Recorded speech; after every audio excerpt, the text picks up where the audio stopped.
Producers use triethylene glycol to dehydrate natural gas so that the gas can be sold and processed downstream. One challenge to this dehydration process is glycol loss. When glycol is lost, your dehydration process can be disrupted until you replace the glycol, which can be very expensive. In this video, I'll explain the most common reasons for glycol loss and their solutions.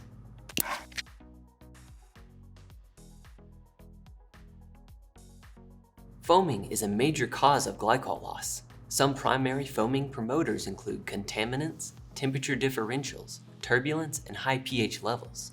Contaminants present in the gas flow stream that were introduced upstream of the dehydration system need to be removed using different kinds of filtration. Carbon or charcoal filters remove liquid hydrocarbons, compressor oils, degradation compounds, and other carbon impurities from the glycol flow stream by catching these molecules in the charcoal's pores.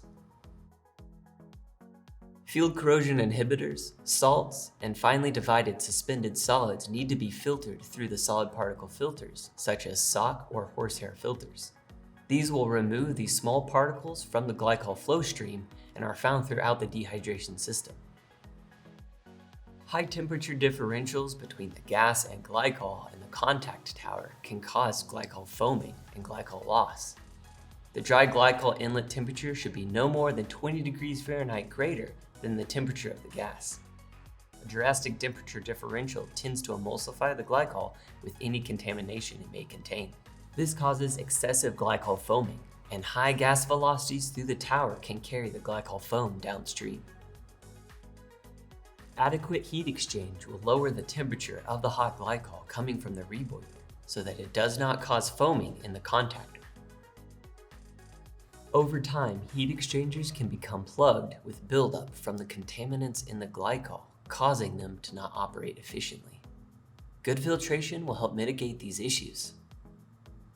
Excessive turbulence and high liquid to vapor contacting velocities will also cause glycol to foam.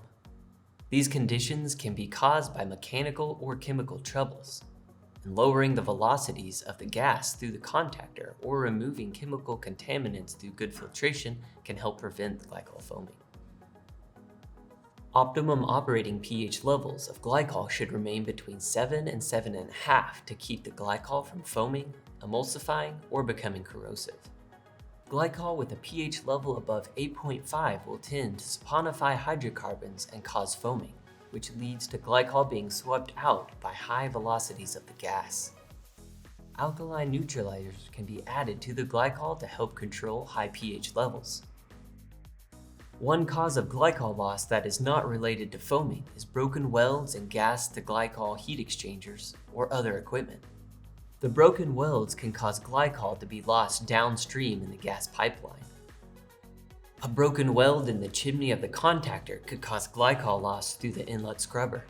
If this is the case, you will find glycol in your storage tank with the rest of the separated water.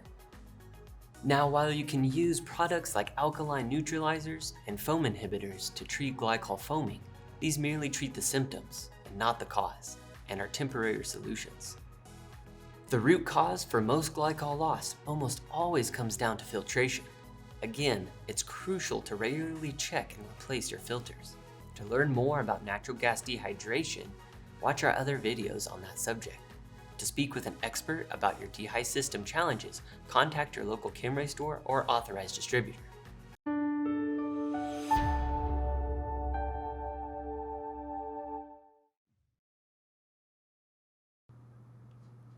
You just want to re-record the whole thing?